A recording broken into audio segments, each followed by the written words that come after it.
మూడు జెండాలు. మా అజెండా ఒకే ఒక అజెండా. ఈ కోనసీమని, అందాల సీమని భవిష్యత్తులో బంగారు సీమగా తయారు చేయాలనేది మా ఆలోచన.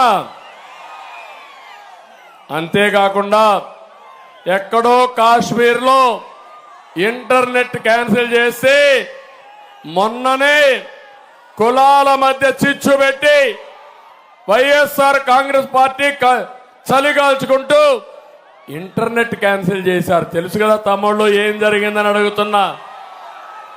ఇక్కడుండి మీ తప్పు ఉందా అని మిమ్మల్ని అడుగుతున్నా. ఏ ఒక్కరైనా తప్పు చేశారా అని మిమ్మల్ని అడుగుతున్నా. ఈ బాధ్యత ఎవరిదని మిమ్మల్ని అడుగుతున్నా. జగన్మోహన్ రెడ్డి వైఎస్ఆర్ కాంగ్రెస్ అవునా కాదా అని మిమ్మల్ని అడుగుతున్నా. అవునంటే గట్టిగా చప్పట్లు కూడా చెప్పండి, ఖండించండి.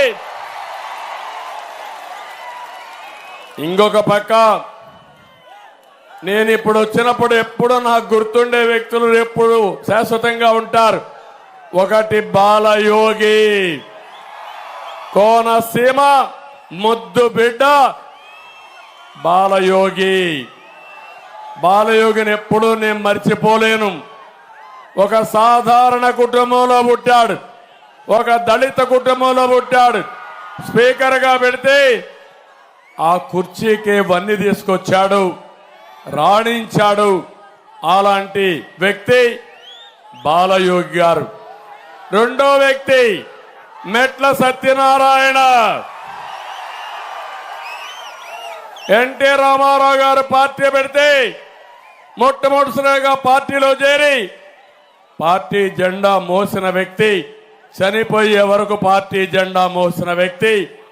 అలాంటి వ్యక్తిని ఒకసారి గుర్తు చేసుకుంటూ ఈరోజు మనం ఈ మీటింగ్ ప్రారంభిద్దాం. అదే మాదిరిగా ఈరోజు నేను మిమ్మల్ని ఒకటే కోరుతున్నా.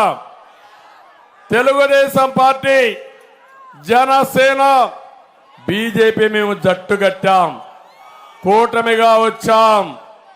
మా స్వార్థం కోసరం కాదు, ఈ రాష్ట్రాన్ని బాగు చేయడానికి. ఈ 5 సంవత్సరాల్లో మీరు ఒక్కసారి ఆలోచిస్తే రాష్ట్రానికి తీరని నష్టం జరిగింది. ఏం తమ్ముళ్ళు జరిగిందా లేదా? ఒక అహంకారి, ఒక విధ్వంసంతో, అవినీతితో రాష్ట్రాన్ని సర్వనాశనం చేశాడు.